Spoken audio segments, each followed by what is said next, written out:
Welcome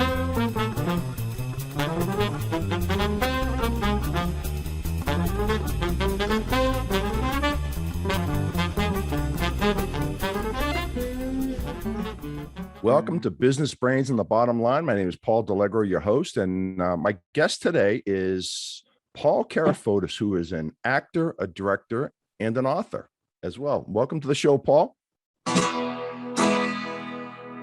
Good to be with you, Paul. It's Thank a name you, sir. I shan't forget. Yeah. So, even though I've known you for about 100 years. But... yeah, well, I was going to get to that first, Paul. So our connection, you're the fourth Somerville guy I've had on. So Paul and I, we were classmates at Somerville High School together, a class of, I don't even want to say 77. Yeah. That's telling everyone our age, Paul. Come on. We can't do that. Well, we look good though. Yeah, that's true. That gives people hope. Yeah. All the drugs and alcohol, and you still got this. Come on. I know. You're still a good looking guy, Paul. Yeah. Thank you. Well, my wife seems to think so. Who had a crush on me when she used to watch me on Knots Landing. I actually met her when she was 17. She came to Hollywood for her first trip. She was with her sister, who was dating Boom Boom Mancini. And for those boxing fans, he was the lightweight champ of the world, and they were going to do a movie about him, and I looked like him, so they hooked us up together. And then one evening, I was in Beverly Hills, and we ran into each other, and he had these two women with him, and he asked me to, show them a Hollywood night. So that was a wide open request. So I roasted up Jimmy Bale, who was a buddy of mine at the time, and we met at this club where I was a member called the St. James Club, a beautiful hotel, Art Deco on Sunset Boulevard. And I walked in, and the three of them were sitting there, and there was a bottle of Dom Perignon. I had said to him before, I said, go up, I have a tab, go up and get yourself a drink. And I walked in, I saw the backs of them, and I saw the bottle of Dom Perignon, And I said, hey, kids, how you doing? I said, give me a second. I walked up to the bartender, Michael, and I said, hey, Mike, did he put that on my tab?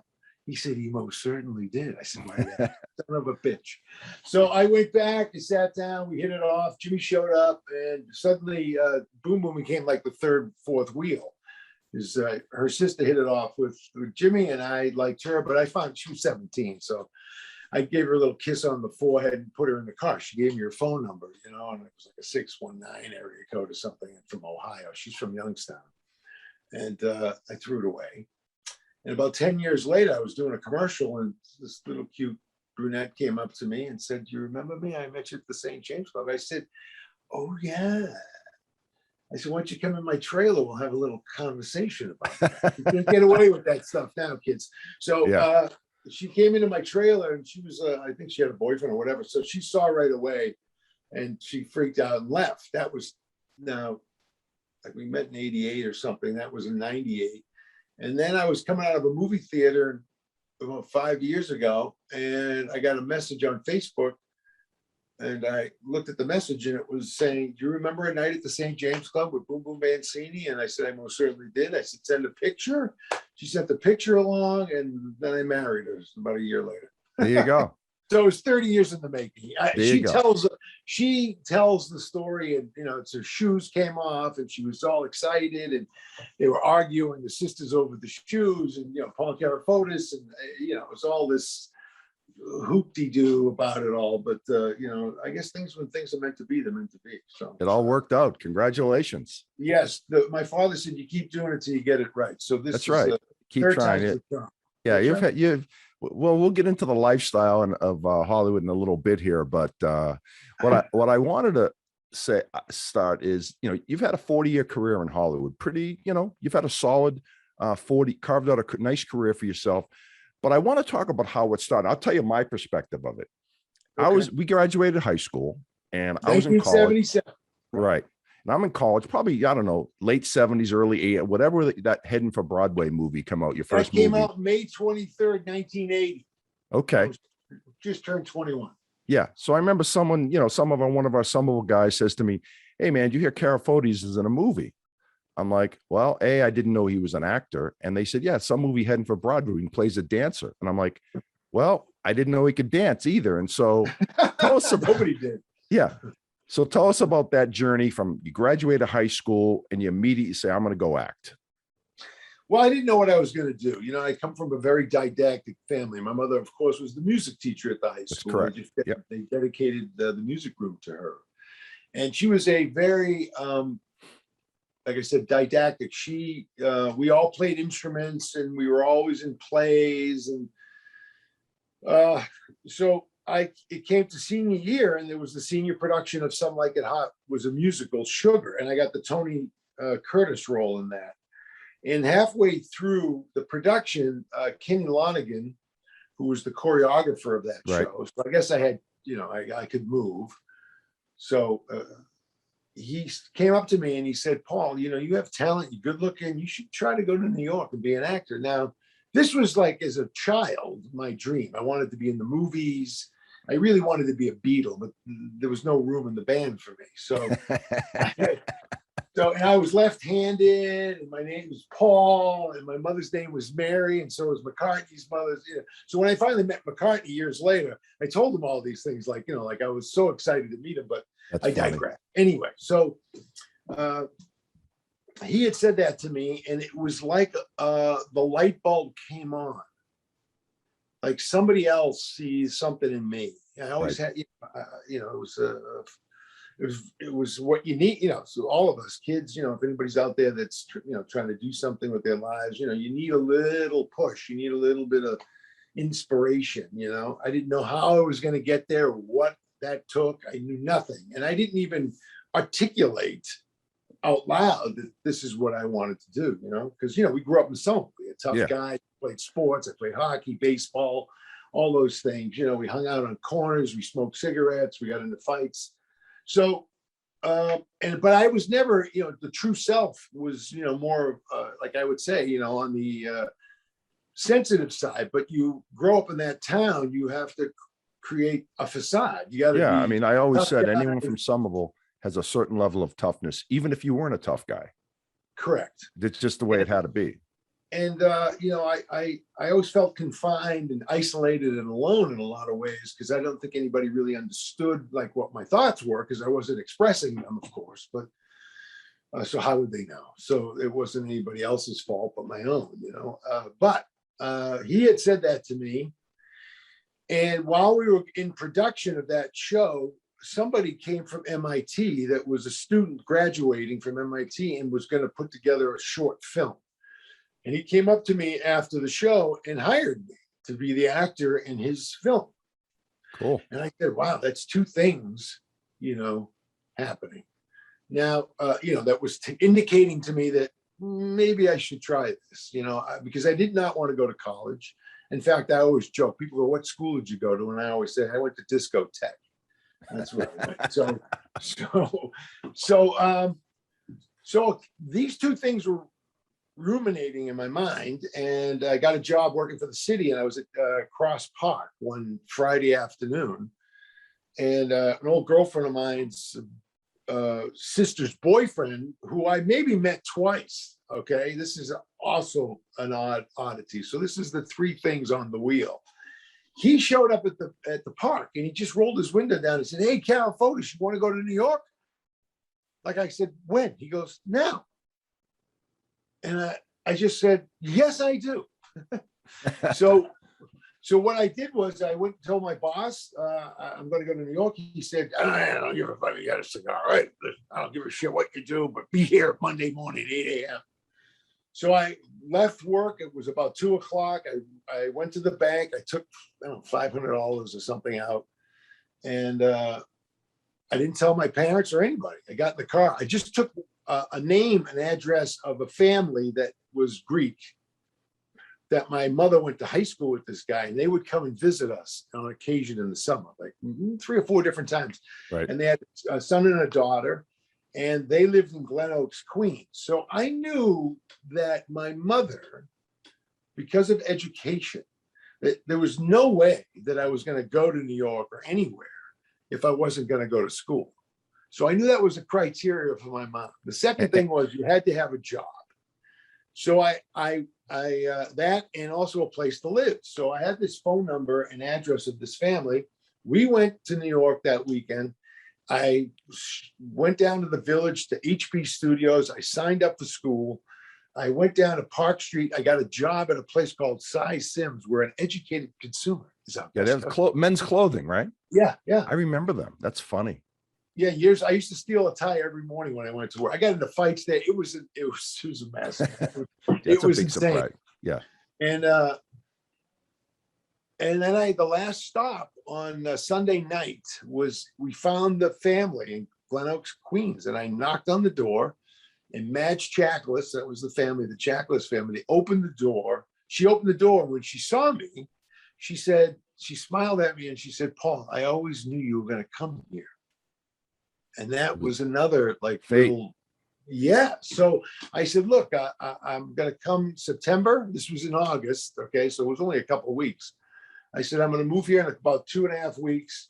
I need a place to stay. I'll pay you rent. I'll sleep on the floor. I just need a place to, get established and have a place, A home base. And that you're Greek, and that, your husband grew up with my mother, would be a tremendous feather in my cap when I sneak back to Boston and show up and tell them." So now we drive back to Boston, and I got home. My sister Vicky was on the roof taking some, sun, and she saw me, and I just went. I was living in the basement at the time. I built a studio and a room down in the basement, and I went down, changed clothes, came up the back stairs, opened the door. My father was got the newspaper. He's reading the newspaper.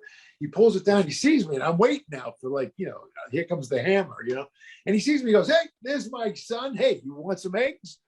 Like, nobody knew I was gone. I was gone for 3 days. They really missed you, Paul. The beauty of having 6 brothers and sisters, because there's too much action. Yeah. I couldn't keep up with everything. Yeah. And that's what happened.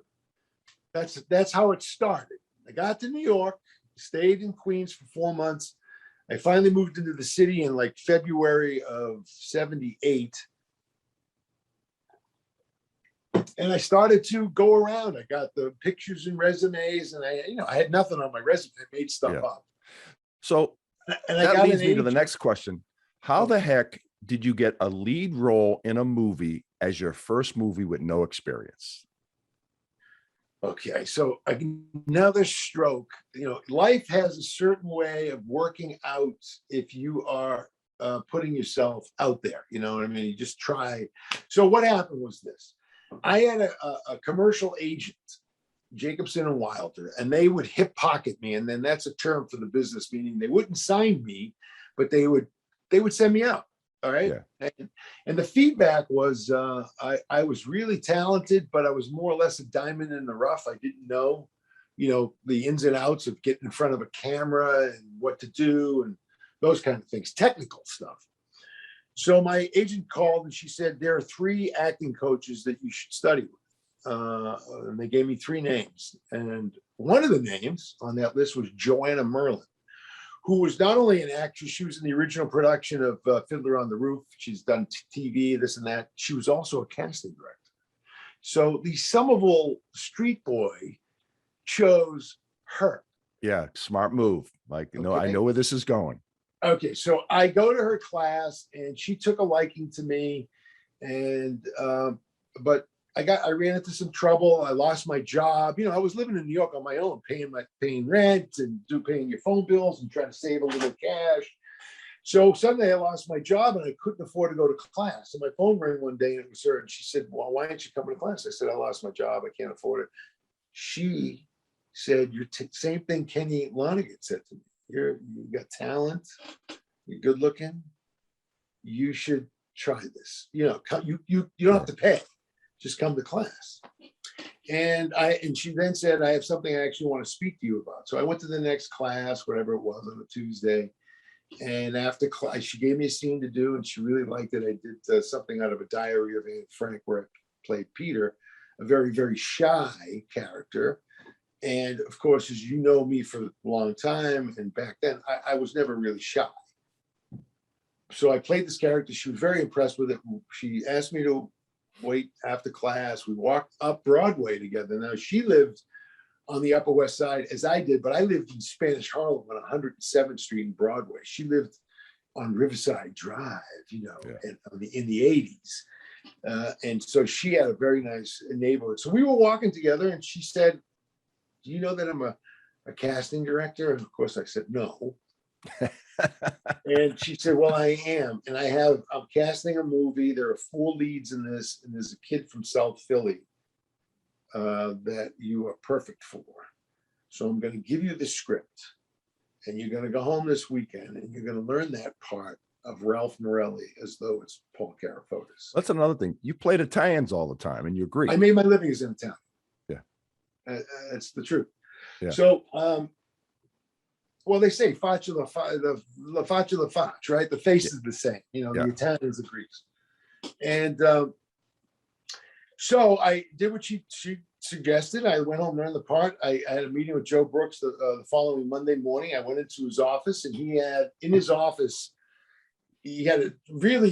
seat that you sit down in and you're like this, right? You're way low and he's behind his desk and he's way up there. He's like this big looming. Sure. Yeah. And in front of me, directly in front of me, was the Academy Award, the People's Choice Award, and a Grammy Award for he had written "You Light Up My Life," that won a couple of years earlier. And he was producing these movies, and so I leaned up and I pushed the Academy Award one way and the People's Choice the other. I said, "Oh, there you are. Okay." I told him the story of Ralph from earlier as it pertained to me. And he jumped up and said, get this kid a script. He went crazy. And so he gave me a script. He said the same thing she said, go home and learn this, come back. Can you dance? And of course, I was, you lied. I was 20 years old. I said, I can shave off yes, I can dance. I can sing. I can run. I can jump. I can shoot an arrow. I can do whatever you want. And so, the following week, I came back and read a little bit for him. And the next thing you know, they're sending a limousine up to 107th Street and Broadway to pick me up, to drive me to a set. And I was in a movie. Now, I never told my family. I said, I'm in a movie, but I didn't say, just like you, the surprise, And the one thing about it was, so I'd done this movie. They Fox looked at it and said, this kid is the star of the movie. So then we had to come back and shoot the ending. They had to write this ending. It's like a 20-minute thing with me coming back to Philly to work out with my dance coach. And suddenly, really, in a sense, I'm starring in the movie now. So I was at Joe Brooks' office. He jumped up, he was all excited. And, next thing you know, they're sending limousines up to 107th Street and Broadway. And I was getting picked up at 5 a.m. to go shoot a movie. So what then happened was there were 4 leads. And when they tested the movie, everything came back that they liked my character. People sort of fell in love with Ralph. And so we went back and reshot a new ending. And that last 20 minutes of the movie was done like 4 months later. As you can see, my body in the beginning, I weigh about 150 pounds when I'm starting that movie. And now I've got money in my pocket. I'm going to the gym and I'm filled out a little bit. So that was funny. It's always funny to watch. But they then were going to release the movie. And so what really happened, and some of the, the exciting thing, you're in a movie and, it's just mind blowing, really. Kid from Somerville and, in 18 months, I was gone only 18 months, I had left in September of 77 and started shooting this movie in June of 79. So it's only about 18 months. So the movie then was coming out in May. And they released it in Boston. Boston was one of the original cities it went to. I was up in Seattle doing promotion. It was in Toronto, Boston, Houston, Las Vegas, Seattle, like 10 cities. And I got a call from 20th Century Fox, and at that time, now I'm starring in a movie. The doors of Hollywood open up. I mean, they're taking you to lunch. They're sending cars to pick you up. Yeah. My buddy by Jake Steinfeld was a kid that one of my first early friends, and we still are friends to this day. And I used to play cards with him. And I used to have the cars. They'd have Fox send him a limousine. We'd meet at the Palm. It was great. And I got a summons to 20th Century Fox, vice president's office. and they wheeled out a poster. Now there's the original poster is the four of us, but since the reviews came out and it was Carafotes this and Carafotes that, and I got a lot of great reviews. They just had a picture of me on the poster, and they had all the reviews, and they were just going to use me. And the door of his office opens. Now I should have asked right then and there, can I get one of these posters? But you're sitting in the state, like in the vice president's office, 20th Century Fox. I'm 21 years old, and I'm this just, I don't know, this euphoric feeling comes over you, and you're almost frozen, like you're in this state. I can't even describe it, but it was almost too much. You know what I mean? It was really happening to me, and I was going, my God, this is gonna be. And Sherry Lansing, who was the president, opens her, they had a connecting office, and she walks in and she shakes my hand and she says, we're so happy that you're at 20th Century Fox and we love you. And you're great in the movie. And, it was all a blur, And of course, what they ended up doing was they booked Headin for Broadway into all these theaters across the country. And then they pulled it and put Empire Strikes Back. So one day they're taking my phone calls and sending limousines. The next day, nobody would get on the phone with me.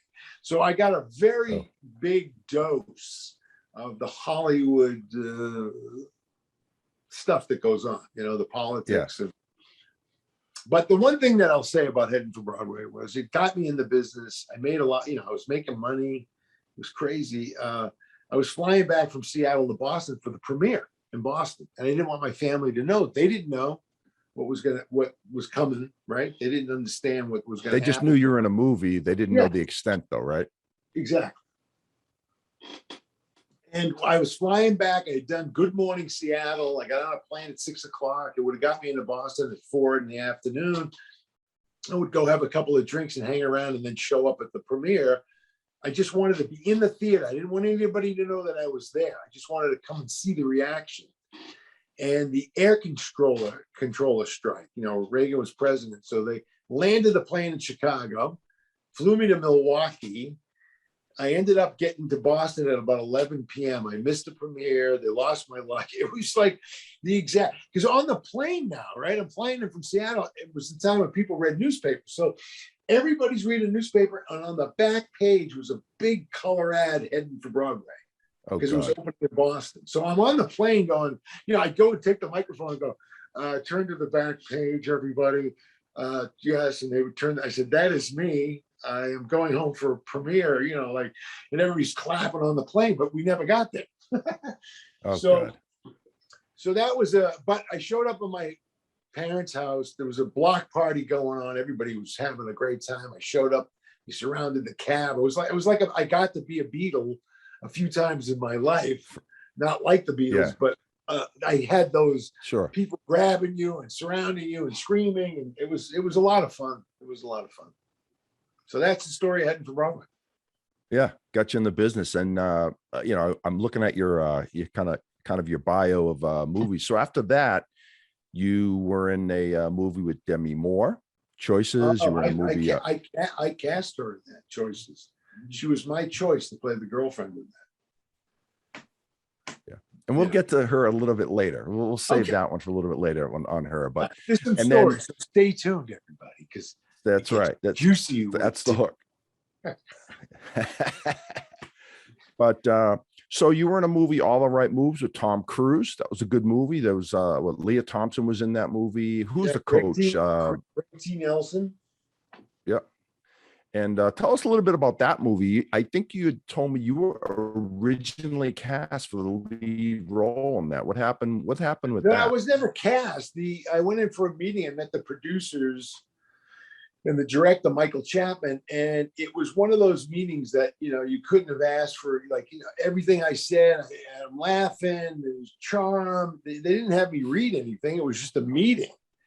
And I left and I got in my car. I drove home. My agent called and said that was the greatest feedback I've ever received for anybody on any project. And he goes, I think you're going to get this, And then maybe a week later or 4 days later, that he called me and he was, I could tell in his voice something wasn't right. He said, not going to happen. They're going to go with Tom Cruise. And I said, oh, okay. And I was upset. But another week goes by and my phone rings again. And by this time, I'm very pissed off. Slow burn. Yeah. And my agent said, "Are you sitting down?" I said, "I'm not sitting down. I was vacuuming the rug." And he said, "Well, you better sit down." I said, "All right." He sat down. He goes, "Remember that movie, the football movie?" Yeah. He said, "Well, they liked you so much that they've written roles for you, and they're going to pay you, whatever it was, $5,000 a week, and you're going to go to Johnstown for 7 weeks." And that's how All the Right Moves happened. So they had that was not in the original script, and Tom didn't want to do any scenes with me because he goes, "This is not an original." He was protecting his interest, I guess. And he was a little bit of a, he very serious young man. We were about the same age, and he might have been maybe a year younger, 2 years younger than I. And it was an intense, the football was, we did all the football stuff. In fact, there's a scene in the movie where we're in practice and it's he and I going after each other and we collide, and he got a concussion. He had to go to the hospital. And I said, "Well, if he's going to the hospital, I want the day off too. I'm not feeling so good. So let's go together." And Tom and I went and got checked out for concussion. But we had a great time. It was a fun movie to make. That was the time. That was my third film now. And that's when I really thought that I was on my way. Yeah. Because that was the studio film. I mean, Headin for Broadway was 20th Century Fox release. It was an independent release by 20th Century Fox. And Choices didn't, that became a movie of the week in a weird way. But All the Right Moves was a Studio A film. They call it an A, letter A. This is studios making this movie. It was Lucille Ball's company. So all the time I go up to Fox and I run around the hallways of 20th Century Fox going, "Oh, Lucy!"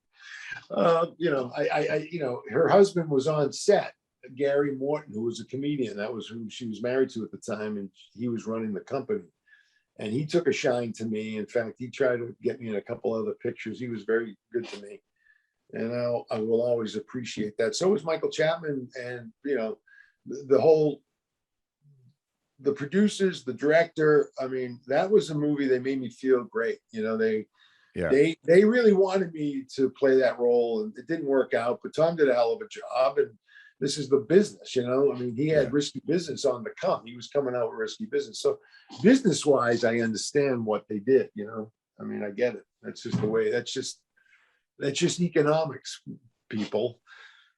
We stole a cop car. Tom and I stole a cop car one night when we were shooting that. Nice. We used to play quarters in the room with the girls, and we play quarters. My dad came to visit on that movie. My brother came. It was a lot of fun. We had a great time. So you did play high school football. I wouldn't call it playing high school football. I made it on the field for 3 plays. And I bothered the coach so much that, he said, "You want to play? You want to play? Yeah, just get in there, defensive tackle." We had 150 pounds or something. I get out there on the line, and Steve Nunziata was next to me. And, I got crushed the first play. They stepped on my hands. I'm a guitar player, so they hurt my hands. I get up and I'm looking at my hands going, "Oh, I don't know if this is going to work out." And I sort of fumbled. I was, half knocked out probably. And I walked back to the huddle, and they were breaking, and spun around going back to the line, and Nunzi grabbed me. I was going, "What do we do?" He goes, "Just get on the line, Fotis. Just get on the line." So I got on the line, and the second play, I kind of made some headway. But by the third play, I split the defensive tackles and I sacked the quarterback. Nice. I came off the field, and my brother came down from the stands and was grabbing me. "That was great. That was great." I'm like, my hands were bleeding, and I was going, "No, that's it. Got to be an easier way." That was the end of it. Went back to my guitar. And that was the end of football. But I mean, I played baseball and hockey, all those guys, John Reedy and Nunzi, we played on the same team. John and I played baseball on the Lions Club. That Nunzi's father was the coach. Oh, no, it was Papaluca. Mr. Papaluca, that's right. Matter of fact, John mentioned that yesterday. I talked to him yesterday. He said to say hello. And hey, Johnny. How you doing, Reedy? He'll be watching this one, I'm sure. Oh, yes, John. So. John, I remember John, he was like trying to be an actor for a while, or maybe he's still doing it. I don't know, but I remember him doing some hair Commercials, yeah. Yeah. Just for Men. That's what it was. Yeah, I And remember. now that he's one. doing. Now he's doing. What's he doing now? He's doing the blue pill commercials. The what? The blue pill. Maybe, I don't know. Yeah. I'm kidding you, John. Yeah. Don't take it serious. Yeah, he may get upset and fly to Hollywood. You know that, right? Well, I'm not in Hollywood, so good luck. Yeah, there you go. So, hey, so your career's moving along, you're making progress, but the really what put you on the map is Knots Landing, if I understand this correctly. You're on Knots Landing for 3 years. Tell us a little bit about that. I don't know. I don't know if I was on it for 3, because I started in 87, 88 season. Then I did the 89, 88, 89. And then I was, my last show was like January or February of 91. So in terms of years, it works out that way. But I think I did maybe 50 episodes. And so that was, we at that time when you did a television show, you did 26 or 27 episodes a season. It was a lot of work. You started in August and you worked in May. Now you do, if you're lucky, you get 10 or 12. There's no rules anymore. Nobody pays like CBS people. Yeah. So that was good. So what Knots Landing, I didn't even know what Knots Landing was. I didn't know anything about the show. I had come from doing movies mostly. I had done a few TV shows. I think I did Different Strokes and Greatest American Hero. There's a bunch of stuff in between the movies, but I really wanted to be in the movies, and so I didn't really pay too much attention to television at that time. So when they said you have an audition for Knots Landing, I didn't know what it was. And I went in there. I almost got into a fight. Out in the waiting rooms. I had just quit smoking, and there was a guy smoking a cigar or something. And at that time, you could smoke in the hallways while you're waiting. Yeah. And so it was just really disturbing me, and we almost went at it. And just when I was just about to grab this guy by the throat, the door opened. Paul Carafotes next. And so I took that adrenaline and brought it into the audition. I got the job. It was only 2 shows to begin with, and I got the job, and I had a friend of mine, that I met when I first came to Hollywood. I met him and Frank Stallone were the first 2 guys I met. Ray LaTulippe, his name was, the LaTulippe. He was about 10 or 12 years older than I was, maybe 15 or something. So he was one of the first guys, and he kind of took me under his wing, showed me around town a little bit, and he was like the older brother that had all this experience, and he was very helpful in a lot of ways to me. He was a kid. He was a guy that would, you never knew anything about him. These kind of people. He'd ask me a million effing questions.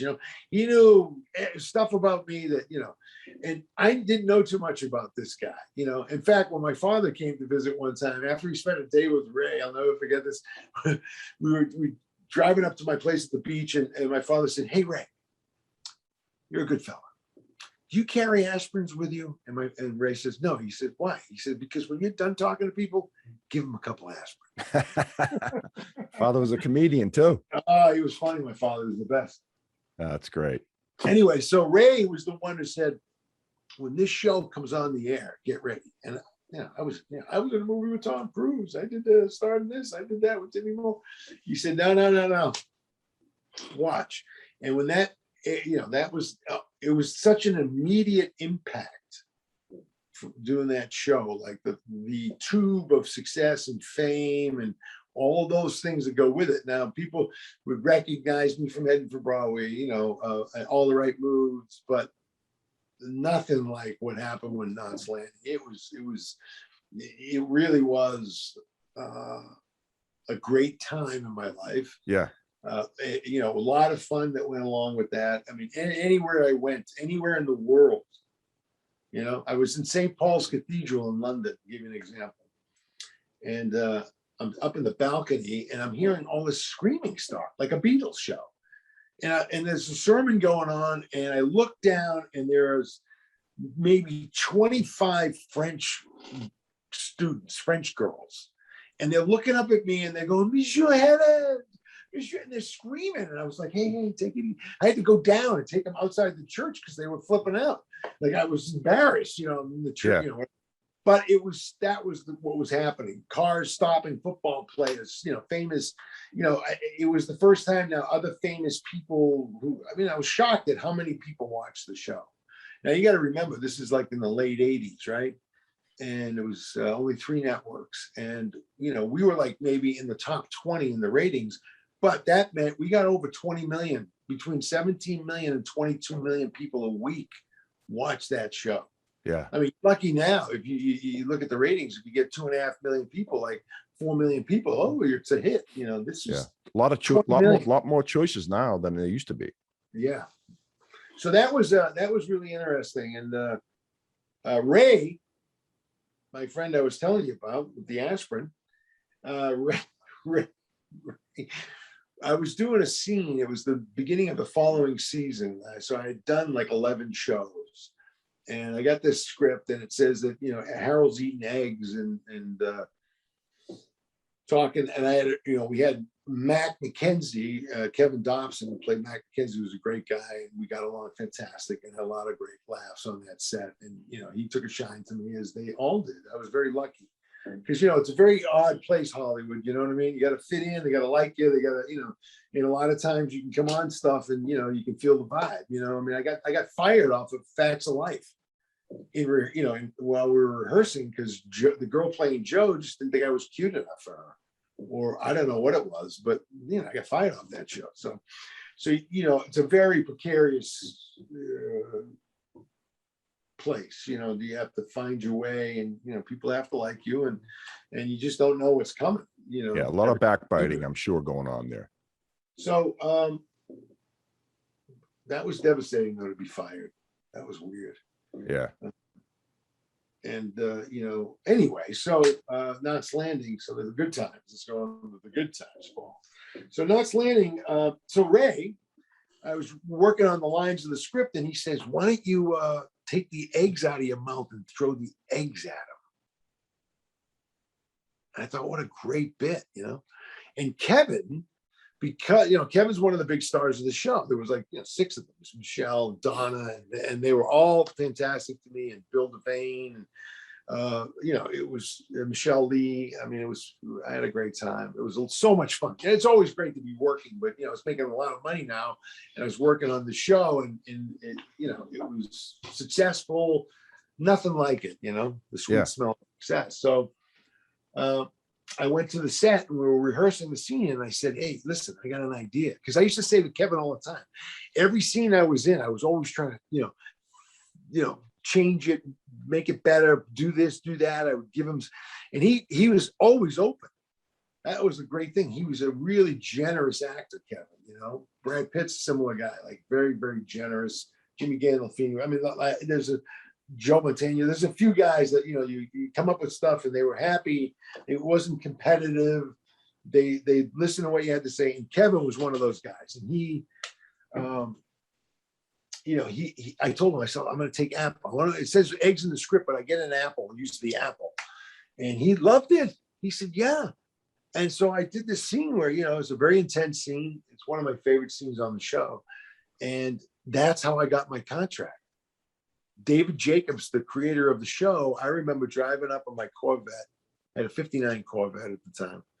And I drove onto the lot, and I saw them coming out of the screening room. And when David Jacobs saw me, he came over to me and goes, "That was great." And that afternoon, my agent called and said, "They want you as a regular." And that was because Ray. So God rest his soul. He's not with us anymore.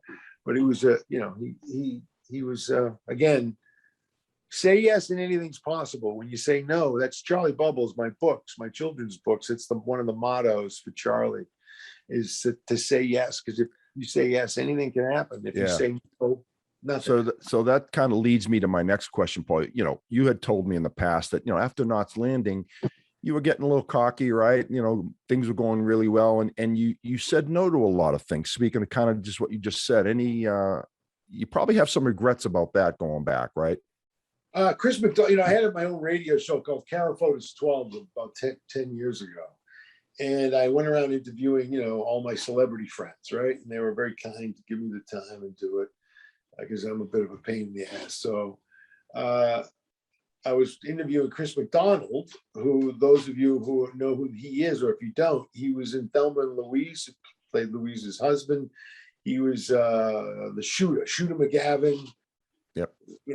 He's been great in a lot of movies. We met during the audition process for Grease 2.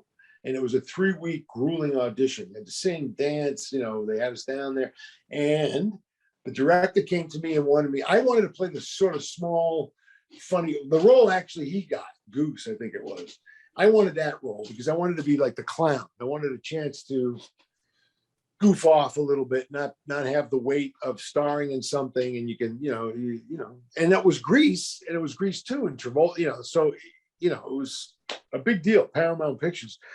So Pat Birch came to me, the director, and she said, I want you to test for the lead to play the John Travolta character, like that role. And I said, no. I said, there's no way. I mean, he's such an iconic figure. And I knew John. We had the same managers, John and I. And I said, anybody that plays this role is going to get killed because, he was so powerful and so charismatic that it would be impossible to achieve even half of that. But saying no stopped me from maybe getting that role and, another A film, big money, maybe a 3-picture deal with Paramount Pictures. You know what I mean? Like I was more afraid. I wouldn't say cocky. There was a lot of fear going on with this because you get that taste of success. You know what I mean? It's like you think you want it and then it happens to you and it's kind of a double-edged sword. So, that only happens in time. In the beginning, you get the buzz from the fame. It's great. Everybody wants you. You're making money. But soon after, it's what you do. It's not who you are. And you start, it almost, it's like what's the scorpion, you're almost stinging yourself, that you're gonna, this is what you wanted, but you're trying to sabotage yourself. At least that's what happened to me. So I said no to a bunch of stuff, and that was one that I regret. There's several others, but Chris had said, back to Mr. Mcdonald, a terrific guy and really a great actor. He said to me in the interview, the difference between our careers, Paul, is that you said no. I said yes to everything. And it's true, because I did a short film with Gandolfini and Nick Cassavetes, and a bunch of guys showed up for this. I was trying to sell something I wrote to star in, right? And Chris came down and he gets a credit on the movie, but there's a scene he's in where he's got masks. They jump me. I'm getting in my car. They jump me. They got masks on. So when people saw the when people saw this, they say, Chris Mcdonald. It says Chris Mcdonald. Where was he? I go, the guy with the mask. So Chris, it didn't matter to him. Mask, no mask, shave your ass, walking backwards. Chris showed up for everything. Yeah. Smart move. Yeah. So that's. So Paulie, I'm going to pivot a little bit here. We gave people the hook a little while ago. So just recently, an actress by the name of Demi Moore, I think people may know her. She just wrote a memoir, and she claimed that the night before her first wedding, she had a little fling with a certain actor, and that actor was you, by the way. And I'm sure you remember, by the way. So yes, I remember it like it was yesterday. All my troubles seem so far away. Yes. We were shooting this movie Choices. Joey Screamer, I don't know if you know the Screamer family, some of them. Yep, Joey's I do. drummer. He came out to stay with me. He was thinking about moving to Los Angeles, and he was a drummer. He's trying to get in playing studios and stuff. So he was staying with me. We were shooting the movie. It was late on a Friday night, or maybe it was a Saturday. I don't remember the day, but I was sleeping, and my phone rang and woke me up. And it was Jimmy. And she said, I gotta come and see you. And I said, I'm in bed, I'm sleeping. I said, so good luck, and hang up the phone. Now, I'm not trying to be cavalier about this, but I knew that she was getting, all that shit. So So she kept calling. And so finally I said to her, I said, well, if you want to come and see me, and I had this corner apartment on Beechwood Drive in Hollywood. And I was at the back of the building on Gower. And I was in the top 4th-story corner apartment. It had a fire escape that came right up to the kitchen window. So I said to her, if you want to see me, you're going to have to climb. I'm not coming down because I just, I don't want to walk to the other end of the building, take the elevator, get out, open the door with some nightmare. So I just said, look, if you want to see me, you're going to have to climb the fire escape. I'll leave the kitchen window open for you. And I just hung up the phone and went back to sleep, thinking to myself, she's never coming. No. So all of a sudden I get, hello. And she's standing over me with a bottle of Dom Perignon. And I open my eyes and she's there. And my friend Joey woke up and came out and saw her there. And he knew I was doing the movie. I think he had met her and knew that she was getting married. And he asked her, he goes, aren't you getting married tomorrow? And she said, yes. And then he goes, are you Catholic? She said, yes. And he went back. Then he went back to sleep. And so I had an apartment in Westwood. The production had a place for me in Westwood because we were shooting out in Simi Valley. So she was getting married. So we got in the car and drove out to Westwood, this Westwood apartment I had. And I finally had to say, you have to go. You're getting married. Unreal. Now, over the years, we've run into each other several times. It's but you kind of kept that quiet over the years. I mean, but I never talked about it until I never told anybody. Yeah. I'm not going to kiss and tell. I mean, it's ridiculous. In fact, it's awfully strange telling the story because, we were kids. It was Hollywood. But, she was a lot of fun. Yeah, she came clean. She came in through the bathroom window, but it was the kitchen window. It's the Beatles. Okay. I referenced the Beatles throughout my Cool. Well, I had to get that story in. One thing about doing these podcasts, Paul, people love stories, and that's obviously a good one. Well, that's a true Hollywood story, and it's a memory now. It's like the old days. I had this affinity in my life that I was born in the wrong time. I should have been born in the 30s. You know what I mean? It was with Cagney and those guys because that's how I felt. When I got to Hollywood in 1980, it was still a small town. It wasn't like it is today. I mean, it was a sprawling big town, but it was a small town. Right. I know what you're saying. And, and that was to me, that was nobody would, if she didn't get as big as she did, nobody would care one way or the other. She climbed in through my kitchen window. But telling the story, it's a great story. It's a true story. And, it happens. Yeah. Hey, there's a lot of jealous men out there. I can tell you that right now. Oh, but hey, listen, tell them to, Instagram me at the Adventures of Charlie Bubbles. And there you go. So that's actually what I wanted to talk about next, Paul. You've done you've done some directing with, like you said, James Gandolfini, and I directed, wrote, and produced a short film called Club Soda, which won a bunch of awards. It's got Jimmy Louis Gossett Jr., Joe Mantegna. I discovered, in fact, I like to say I did, but Steve McQueen's grandson, Stephen R. McQueen. I put him in that. That was the role it's about my life in New York. When I moved to New York and I was working at a bar. And so I told this sort of supernatural story about because I had gotten sober, a few years earlier than that. Part of my story is, that drugs and alcohol were certainly a part of like the whole Hollywood scene, and I indulged a little too much at certain times, and then eventually, as it is a progressive disease, it got bad. And by 2001, my father died in 92, and he was I'd like to say that he was my cheerleader. My family all loved what I was doing, obviously. But my dad and I were very close, and he told me one time that he always wanted to be an actor. So in a way, I was doing this for him.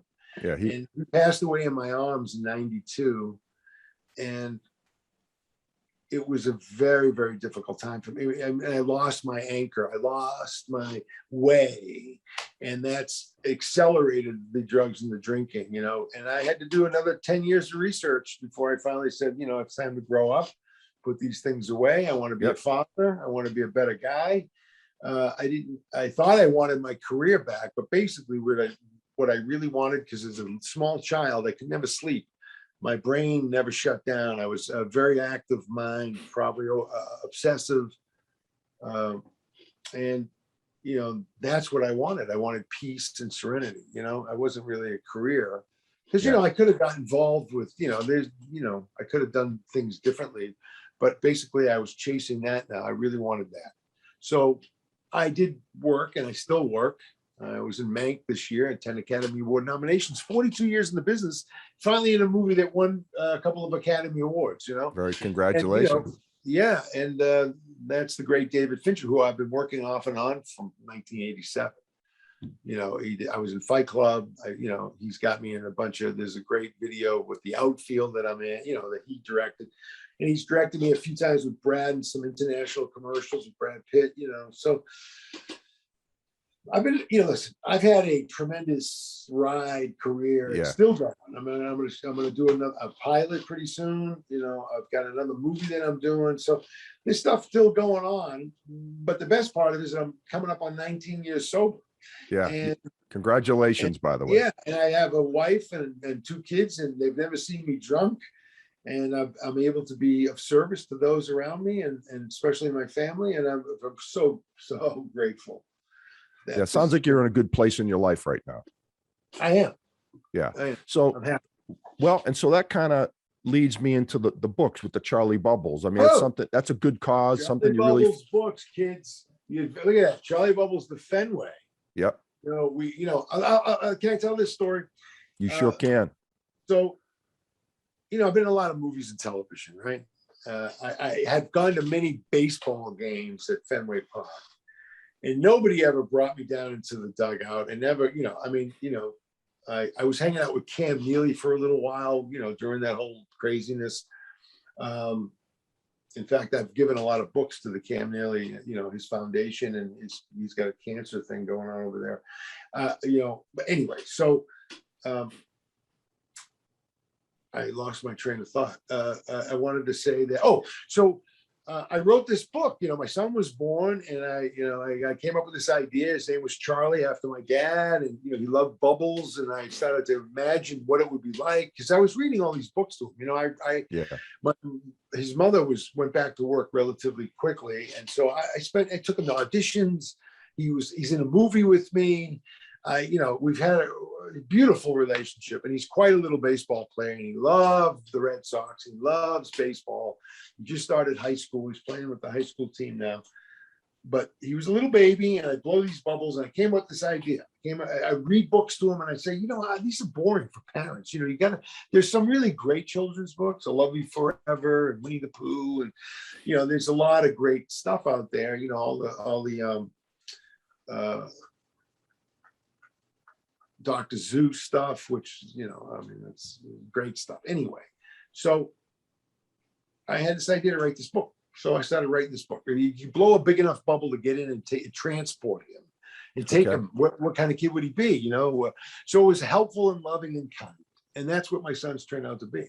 So that was the first 3 things in the book: to be helpful, loving, and kind. And the books are the adventures of Charlie Bubbles, but it's my relationship with him and stuff that we had gone through together. Parables I try to tell in the story. There's always a message. There's always to be helpful, loving, and kind, right? So I get a call, and I get invited to come on the field, go in the dugout, meet Big Papi, because of the books. I mean, it was like knocked out. The books brought me to, you know, and my child, I always wanted to be a ball player. My son wants to be a ball player. So I think you have some pictures of it. We got to go to Fenway, go in the dugout, meet Big Papi. We signed 30, whatever it was. Every team, every ball player got a book. And that was like for me, that was a beautiful moment to share with my son. Yeah, that would be. And That would and be. the books did that. The books gave me that. So if people wanted to learn more about these books, Paul, where would they go? What's the website? CharlieBubblesBook.com. That's the website. It's called The Adventures of Charlie Bubbles. We have a YouTube page, same thing, The Adventures of Charlie Bubbles. I'm also on Instagram. I do most stuff through that. I don't have a personal stuff anymore because I just get bogged down. But anybody can find us, CharlieBubblesBook.com. There are 3 books, a coloring book, and Sing with Charlie Bubbles, a CD. We also just started a few months ago a nonprofit called Charlie Bubbles Cares for Kids. And so what we've been doing, Jake Steinfeld and I, and a few others, over the years, we purchased the books, and I'd go to the Boston Children's Hospital, San Diego, Children's Hospital in Los Angeles. In fact, Jimmy Gandolfini was supposed to come with me, and he passed away, unfortunately. But OMG went there. You can look it up. James Gandolfini, Paul Carafotes, OMG. You can see the story that they did on us. So over the years, a couple times a year, I give away 400 or 500 books. And so what we've decided to do, because we want to go throughout the country now, so we're trying to raise money, and it's a tax-deductible donation. If you go to charliebubblesbook.com, there are 2 buttons for PayPal and Venmo that you can graciously contribute, and we're going to get books to kids all over the country, kids with cancer, schools, newborns. Yep. It's a little bit of a mission now. In fact, I am gathering memorabilia from different friends of mine, actors, scripts, signed scripts, pictures. The Girls from Knots Landing has signed a cookbook. We've got Joe Mantegna's stuff from him on Criminal Minds, and also Fat Tony, he played on The Simpsons. Chris Mcdonald signed a whole, Sam Elliott signed a pair of boots he wore in something. We got Drumhead signed by Mick Fleetwood. In fact, when I'm done with this, I'm going to go pick up a Headin guitar, these handmade guitars that a bunch of musicians have that they're donating the guitar for the cause. So soon we're going to have, and maybe you can do another show, which we can do, and I can list all the stuff and have pictures of everything we're going to be auctioning off, plus Charlie Bubbles stuff. We have Charlie's going to sign some Charlie Bubbles baseball shirts. We have stuff from my collection, my personal collection of things. Nice. We have Marianne from Gilligan's Island. She signed the sailor cap before she passed away from me. So I'm going to have a bunch of items that we can auction off and see if we can raise money. But in the intro, if you say yes, anything's possible. When you say no, nothing happens. So give a little to the Charlie Bubbles Cares for Kids. You can find it at charliebubblesbook.com. All righty. Well, and also please go to The Adventures of Charlie Bubbles at Instagram and also YouTube, and subscribe and send me notes, and we'll talk to you from there. Very good. Well, I think on that note, Paulie, I think we covered a lot of different subjects today. We covered your whole career. Love the books. Love the Fenway piece. All right, Paulie. Well, hey, thanks again for being on. Really appreciate it. It was a lot of fun for me. It was kind of, although I wouldn't say we were best buddies in high school. We ran in different crews, but we knew each other, we'd cross paths. And we hung out later on there at the gym. When you had to mysteriously disappear. Go do some. I think that's what I think I ran into at the old Universe Gym. We started hanging out a little bit when you come McGrath Highway, right? That was on McGrath. Yeah, exactly right. So, well, hey. Well, I want to shout out to everybody from Somerville, class of '77. How you guys doing? Hope everybody's well. Stay healthy, stay happy, and don't do drugs. Don't drink. There you go. Well, that's a wrap for Business Brains and the Bottom Line. Until next time.